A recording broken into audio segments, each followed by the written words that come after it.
Basically 1 kg of gold आपके हिसाब से इसका अमाउंट कितना होगा? मैं बताना चाहूंगा, अगर अभी प्रेजेंट वैल्यू के हिसाब से देखूं तो इस पर्टिकुलर 1 kg गोल्ड का जो प्राइस है वो निकल कर आता है अप्रॉक्स 95 लाख रुपीज। बट अगर मैं आपको बोलूं कि आपको ये चीजें केवल और केवल कितने मिल सकती है 7 लाख रुपीज में, और अगर मैं बोलूं कि इसका छोटा पार्ट, मान लीजिए ये 1 kg है, मैं कहता हूं इससे छोटा पार्ट मतलब 100 ग्राम ऑफ गोल्ड मुझको खरीदना है, तो मैं अगर फिजिकल गोल्ड खरीदता हूं तो मुझको 9.5 लाख रुपीज पे करने पड़ेंगे। कितने? 9.5 लाख रुपीज। बट अगर मैं बोलूं कि इसी चीज का सेम अमाउंट, सेम चीज मैं डिजिटल फॉर्म में खरीदना चाहता हूं तो मुझको कितने पे करने पड़ेंगे? Only 75,000 rupees. है ना जादू? अब काफी सारे लोग कहेंगे कि मैं तो फिजिकल प्रेफर करूंगा बिकॉज मैं इसको संभाल के रखना चाहता हूं, बिकॉज मैं इसको दिखाना भी चाहता हूं। बट मैं बोलना चाहूंगा ये टोटली वेस्टेज काउंट होगा। रीजन इसके पीछे समझिए, अगर मैं इस पर्टिकुलर गोल्ड को खरीदने जाता हूं और जाने के बाद में मैं बोलता हूं कि मुझको बेसिकली गोल्ड चाहिए, मान लीजिए 100 ग्राम, तो वहां पर मुझे 5 to 6% मेकिंग चार्जेस काउंट करने पड़ेंगे। वहां पर मुझे अदर प्रॉब्लम्स देखनी पड़ेंगी, बट उन प्रॉब्लम को सॉल्व करने के लिए मेरे पास ऑप्शन अवेलेबल है। ऑप्शन क्या है कि मैं डिजिटल फॉर्म में या तो मैं ईटीएफ को खरीद लूं, या फिर मैं यहां पर इंडियन मार्केट के अंदर, एमसीएक्स मार्केट के अंदर, गोल्ड ट्रेडिंग के अंदर केवल 1 लॉट जो गोल्ड मिनी होता है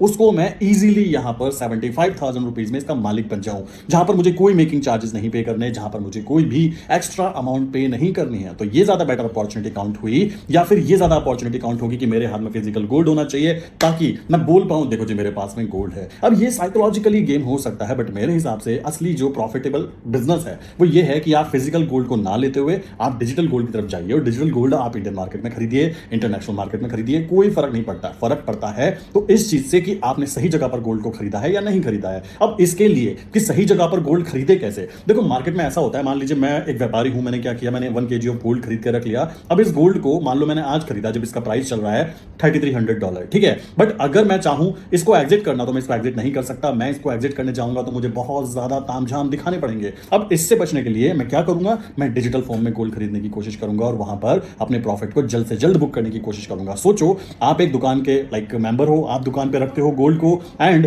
गोल्ड को रखने के बाद में आपको दिखता है प्राइस बढ़ गया, बट आप उसको एग्जिट करते हो तो वहां पे आपको काफी ज्यादा टैक्सेस एंड चार्जेस लगते हैं। बट अगर मैं यहां पर बात करूं तो विद इन मिनट मुझको प्रॉफिट दिखाई देगा, तो मैं प्रॉफिट को तुरंत ले सकता हूं। यह है फायदा डिजिटल गोल्ड का। और कैसे इसको आइडेंटिफाई करें कि आज हाई जोन है या लो जोन है, इसके लिए मैंने वीडियो दिया है, डिस्क्रिप्शन में जाओ, वीडियो देखो, सीखो, समझो, एंड देन इन्वेस्ट करो। किस चीज के अंदर? गोल्ड के अंदर, बिकॉज आने वाली कंडीशन में गोल्ड सबसे ऊपर जाने वाला है।